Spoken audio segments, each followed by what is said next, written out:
एक बड़ी खबर इस बीच सुप्रीम कोर्ट ने विजय शाह को फटकार लगाई है। बहुत बड़ी खबर इस बीच। दरअसल विजय शाह ने सुप्रीम कोर्ट का दरवाजा खटखटाया था हाईकोर्ट के फैसले के खिलाफ। अब सुप्रीम कोर्ट ने विजय शाह को फटकार लगाई है। बड़ी खबर आपको बता रहे हैं। सोफिया कुरैशी को लेकर दिए विवादित बयान को लेकर अब घिरते हुए विजय शाह नजर आ रहे हैं और सुप्रीम कोर्ट ने विजय शाह को ही फटकार लगाई है। सुप्रीम कोर्ट ने विजय शाह को फटकार लगाई है। बड़ी खबर आपको बता रहे हैं। हाईकोर्ट की तरफ से आदेश आया था एफआईआर दर्ज करने का, जिसके बाद महू थाना क्षेत्र में जो है एफआईआर दर्ज की गई। लेकिन इसी फैसले को लेकर सुप्रीम कोर्ट का दरवाजा विजय शाह ने खटखटाया, जिसके बाद अब झटका लगा है सुप्रीम कोर्ट से विजय शाह को, क्योंकि कोर्ट ने विजय शाह को फटकार लगाई है। सुप्रीम कोर्ट ने मंत्री विजय शाह को फटकार लगाई है। बड़ी खबर आपको बता रही है। सुप्रीम कोर्ट ने विजय शाह को फटकार लगाई है। कोर्ट ने 50,000 का जुर्माना और लगाया है। कोर्ट ने 50,000 का जुर्माना लगाया है। रजिस्टर पेश नहीं करने पर नाराजगी भी जताई है। माफ कीजिएगा, फिलहाल जानकारी यही है कि सुप्रीम कोर्ट ने मंत्री विजय शाह को फटकार लगाया है। और अशरफ काजमी संवाददाता हमारे साथ जुड़ गए। अशरफ, कोर्ट की बड़ी बातें क्या है, जल्दी से बताइए। देखिए, विजय शाह जिन्होंने कर्नल सूफिया कुरैशी को लेकर आपत्तिजनक टिप्पणी करी थी, उसके बाद वो घिरे हुए हैं। अब सुप्रीम कोर्ट ने उनको फटकार लगाई है। इससे पहले जबलपुर की हाई कोर्ट के आदेश पर उनके खिलाफ एफआईआर दर्ज की गई है, तो स्वतः संज्ञान हाई कोर्ट ने लिया था, उसके बाद हुई है। तो उनके ऊपर ये लगातार उनकी जो है मुश्किलें बढ़ती जा रही हैं। वो सुप्रीम कोर्ट में यहाँ राहत के लिए गए थे, लेकिन सुप्रीम कोर्ट में भी राहत नहीं मिली विजय शाह को, बल्कि फटकार मिली है। तो उनके व्यवहार, और क्योंकि मामला देश के राष्ट्रीय हित का है, देश की सेना से जुड़ा हुआ है, उनके शौर्य से जुड़ा हुआ है, इस तरह की राजनीतिक टिप्पणियों को लेकर हर वर्ग में नाराजगी है, चाहे वो आम लोग हों या राजनीतिक हों या न्यायिक प्रक्रिया से जुड़े लोग हों, तो उनके खिलाफ नाराजगी है। और इसी की वजह से सुप्रीम कोर्ट की तरफ से भी फटकार लगी है। जी, हाई कोर्ट ने आदेश दिया एफआईआर दर्ज करने के लिए और उसके बाद सुप्रीम कोर्ट पहुंच गए विजय शाह। अशरफ, लग नहीं रहा कि खुद के ही पैर पे कुल्हाड़ी मारने वाला काम बार बार कर रहे हैं मंत्री साहब? बिल्कुल, लग तो ऐसा ही रहा है, लेकिन जबकि देखिए जो मुख्यमंत्री हैं हाई कोर्ट के आदेश के बाद उन्होंने भी जो डीजीपी हैं उनको आदेश दिया कि आप कार्रवाई करें, लेकिन फिर भी विजय शाह जो हैं वो सुप्रीम कोर्ट पर आ गए। हाई कोर्ट के आदेश को चुनौती देने के लिए, उनसे राहत पाने के लिए। तो कहीं ना कहीं जो मामला है वो यही लग रहा है कि उन्होंने अपने ही पैरों पर कुल्हाड़ी मार ली, क्योंकि जैसा देश में माहौल बना हुआ है और जिस तरह से उन्होंने टिप्पणी करी और जिसको लेके करी, तो उससे पूरी देश में जो है हर वर्ग में नाराजगी है और एक जन भावना है। उनके साथ जन भावना नहीं है, बल्कि सूफिया कुरैशी के साथ जन भावना है, और इस वजह से विजय शाह को लेकर सब जगह नाराजगी है, और वो यही कारण है कि सुप्रीम कोर्ट से भी उनको फटकार मिली। बिल्कुल, और बड़ी खबर और बड़ी जानकारी आप तक पहुंचा रहे हैं कि हाईकोर्ट के आदेश पर रोक लगाने के लिए सुप्रीम कोर्ट का दरवाजा खटखटाया था विजय शाह ने, लेकिन सुप्रीम कोर्ट से भी फटकार यहां विजय शाह को मिली है। वासु चौरे संवाददाता हमारे साथ जुड़ गए हैं। वासु, वहां क्या हलचल? बिल्कुल, देखिए जिस तरीके से विजय शाह का बयान सामने आया था, उसके बाद पूरे देश का गुस्सा फूट पड़ा। मध्य प्रदेश के हाईकोर्ट ने इस पूरे मामले पर संज्ञान लिया और कांग्रेस ने इस पूरे मामले को लेकर प्रदेश व्यापी विरोध प्रदर्शन भी किया। कल जीतू पटवारी खुद थाने पहुंचे थे एफआईआर दर्ज कराने के लिए। सर, अब सुप्रीम कोर्ट से भी फटकार लगी है।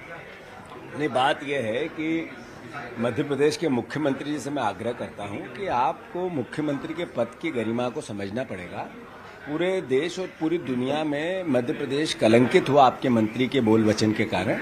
आप संज्ञान में लें, उनको बर्खास्त करें। ये मंत्रिमंडल के एक सदस्य का सवाल नहीं, मध्य प्रदेश की अस्मिता का सवाल है, इस देश की एकता और अखंडता का सवाल है। तो मैं सोचता हूँ, एक तरफ प्रधानमंत्री ये कहते हैं कि देश की एकता और अखंडता के लिए देश ने जो पूरे देश दुनिया को संदेश दिया, जिसमें भाईचारा हो, प्रेम हो, प्यार हो, 140 करोड़ लोग सेना के और सरकार के साथ खड़े रहे इस पूरे पराक्रम में, तो उसको और बल मिलेगा। अगर आप इस भावना को कि मेरा मंत्री है, बीजेपी का नेता है, वो कुछ भी बोल सकता है, मैं चुप रहूंगा, मैं जनता देख रही है, आपके व्यवहार को। कृपया करके जितनी जल्दी हो विजय शाह जी को बर्खास्त करो। ये मध्य प्रदेश की अस्मिता बचेगी, बढ़ेगी, आपके पद की गरिमा बढ़ेगी। मोहन यादव जी जागो। तो देखिए, कांग्रेस लगातार इसी बात की मांग कर रही है कि जो बयान दिया है उसके खिलाफ कार्रवाई होनी चाहिए और अब ऐसा ही रुख जो है वो कोर्ट का भी इस पूरे मामले को लेकर नजर आ रहा है। आज दिन भर भी मध्य प्रदेश में लगातार इस पर सियासी हलचल, सियासी गहमागहमी जो है वो चलती रहेगी, क्योंकि कांग्रेस ने पहले ही स्पष्ट कर दिया है कि जब तक सख्त एक्शन नहीं हो जाता कार्रवाई। विजय शाह की कुर्सी जाएगी या बचेगी, लेकिन इतने बार विजय शाह को समझ में नहीं आ रहा है कि वो कर क्या रहे हैं। ऐसा लग रहा है वो कंफ्यूज हो चुके हैं, या फिर कहते हैं ना विनाश काले विपरीत बुद्धि, जब विनाश सर पे छाता है तो सबसे पहले विवेक मनुष्य का मर जाता है। माफी भी उन्होंने मांग ली। हाईकोर्ट की तरफ से जो आया आदेश उसको मानने के बजाय सुप्रीम कोर्ट का दरवाजा खटखटा रहे हैं, वहां से भी उनको फटकार मिल गई है। चाहते क्या है विजय शाह आखिर?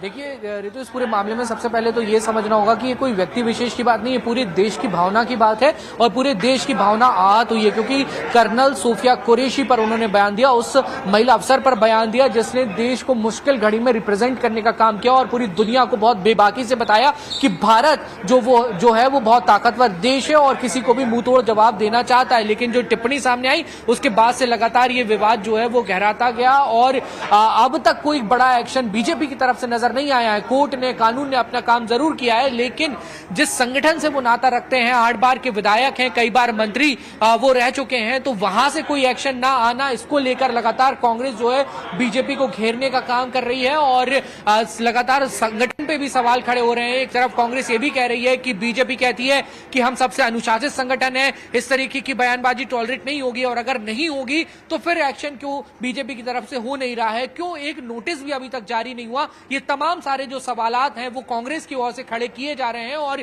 ये मामला अब मध्य प्रदेश तक सीमित नहीं रह गया है, बल्कि ये मामला जो है वो अब राष्ट्रीय स्तर तक पहुंच चुका है, क्योंकि सुप्रीम कोर्ट ये मामला गया, विजय शाह खुद वहां पर गए और वहां से फटकार लगी। इसके पहले हमने देखा कि कांग्रेस के राष्ट्रीय अध्यक्ष मल्लिकार्जुन खड़गे ने यह मामला उठाया था। कांग्रेस पीएम मोदी को इस मामले को लेकर चिट्ठी लिख चुकी है। तो चौतरफा घिरते हुए विजय शाह जो सरकार के मंत्री हैं, बीजेपी की सरकार और बीजेपी का संगठन इस पूरे मामले में नजर आ रहा है। अब देखना होगा कि कल रात जो एक हाई लेवल मीटिंग भोपाल के मुख्यमंत्री निवास पर हुई थी, उसके बाद आज दिन भर में क्या कुछ एक्शन देखने को मिलता है, क्योंकि अब हाईकोर्ट और हाईकोर्ट के बाद अब सुप्रीम कोर्ट का रुख भी जो है वो लगभग साफ होता हुआ नजर आ रहा है। जी, वीडी शर्मा ने एक तरफ कहा कि सूफिया कुरैशी जो है वो देश के लिए आइकन है, वो देश की बेटी है और वाकई में उनका अपमान जो है वो बर्दाश्त नहीं किया जाएगा। वीडी शर्मा ने हालांकि संकेत दिए हैं कि बीजेपी की विचारधारा क्या है और इस चीज से बिल्कुल अलग है बीजेपी, इस बयान से और इस विवादित टिप्पणी से अलग हटके है भारतीय जनता पार्टी। मीटिंग का दौर चल रहा है, जैसा कि आपने बताया देर रात मीटिंग भी हुई है। हालांकि विजय शाह को यह अब समझना होगा कि अगर उन्होंने माफी मांगी है किसी चीज पर तो उन्होंने गलती की है और हर गलती की सजा होती है और सजा भुगतने के लिए उन्हें तैयार रहना होगा। बिल्कुल, देखिए संकेतों से काम नहीं चलता ना ऐसे मामलों में एक्शन से काम चलता है। ये कहना है कांग्रेस का और लगातार विपक्ष इस बात की मांग कर रहा है कि अभी तक सिर्फ हमें मिला है तो वो बयान मिले हैं। बयानों से न्याय और इंसाफ नहीं होता, एक्शन से न्याय होता है, एक्शन से इंसाफ होता है और उस दिशा में बीजेपी जो अपने आप को एक अनुशासित संगठन बताती है उसको कदम बढ़ाना चाहिए। इस तरीके के लगातार बयान कांग्रेस के सामने आ रहे हैं। हम लोग जीतू पटवारी से भी अभी कुछ देर पहले बात कर रहे थे, जो कांग्रेस के अध्यक्ष हैं, उन्होंने यही बात को कहा कि ये सिर्फ सवाल किसी दल का, किसी राजनीतिक पार्टी का, किसी विचारधारा विशेष का नहीं है, ये सवाल पूरे देश का है, ये पूरी मध्य प्रदेश की साख का सवाल है कि मध्य प्रदेश से आने वाला एक नेता किस तरीके की बातें कर रहा है और किस तरीके के बयान दे रहा है। तो ये तमाम तरीके की जो बयानबाजी है अब वो इस पूरे मामले पर चल रही है, तेज होती हुई नजर आ रही है। गले की फांस भाजपा के लिए मंत्री विजय शाह का ये बयान जो है वो बन चुका है और इसके पीछे अलग अलग राजनीतिक सियासी समीकरण भी जो है वो लगातार देखे जा रहे हैं। मंत्री विजय शाह का कई तरीकों से विरोध भी हो रहा है। आज कांग्रेस, महिला कांग्रेस सबसे कुछ देर बाद मंत्री विजय शाह के बंगले पहुंच जाएगी, वहां पर वो विरोध करने का काम करेंगे और उसके बाद सिलसिलेवार रूप से हर जिला स्तर पर विरोध प्रदर्शन किए जाएंगे, प्रेस कॉन्फ्रेंस की जाएगी, मौन धरना कांग्रेस की ओर से दिया जाएगा। यानी कि कोशिश पूरी यही है कि कैसे संगठन पर भाजपा के दबाव बनाया जाए, सरकार पर दबाव बनाया जाए और ये जो पूरा मामला तूल पकड़ता हुआ नजर आ रहा है, कांग्रेस इसको किसी भी कीमत पे छोड़ना नहीं चाहती है। एक बड़ा मामला ये पूरा बन चुका है और चूंकि एक अलग लेवल का सेंटिमेंट इस वक्त देश के अंदर चल रहा है, जिस तरीके से पाकिस्तान के साथ तनाव के हालात बने हुए हैं, एक अलग इमोशन जो है पूरे देश के अंदर चल रहा है। हमने पहलगाम में अपने 26 लोगों को खोया, जब ये पूरी स्ट्राइक हुई तो उस दौरान हमारे जवान शहीद हुए, हमारे लोग वहां पे उनको नुकसान हुआ है। तो देश वैसे ही गुस्से के उबाल में है और उस पूरे सेंटिमेंट के बीच में इस तरीके का एक बयान आना, आप समझ सकते हैं कि लोगों की भावनाओं को किस हद तक आहत करके गया है। ये तो है ही है, जहां आतंकी ठिकानों पर भारतीय सेना की तरफ से ताबड़तोड़ हमले किए गए, नेस्तनाबूद कर दिया गया आतंकी ठिकानों को। ये उपलब्धि हम एक तरफ जहां पर हासिल कर रहे हैं, जहां हम हर तरफ से तारीफ हासिल कर रहे हैं सेना के शौर्य पराक्रम को लेकर, तो दूसरी तरफ उसी सेना से जुड़ी सोफिया कुरैशी को लेकर इस तरीके से कहना कहां तक बर्दाश्त किया जाएगा। एक तरफ जहां तिरंगा यात्रा जो है प्रदेश भर में निकाली जाएगी, तो दूसरी तरफ आप जैसा कि जानकारी दे रहे हैं, कांग्रेस की तरफ से जो है महिलाएं जो है प्रदर्शन करती हुई नजर आएंगी कि ये जो विवादित बयान दिया गया है इस पर एक्शन होना ही होगा। अमूमन क्या लगता है वासु, हलचल कितनी तेज है वहां पर? कब तक संकेत से, क्योंकि आपने बोला काम नहीं चलेगा और ये सच है कि संकेत से काम नहीं चलेगा, कांग्रेस की तरफ से ये कहा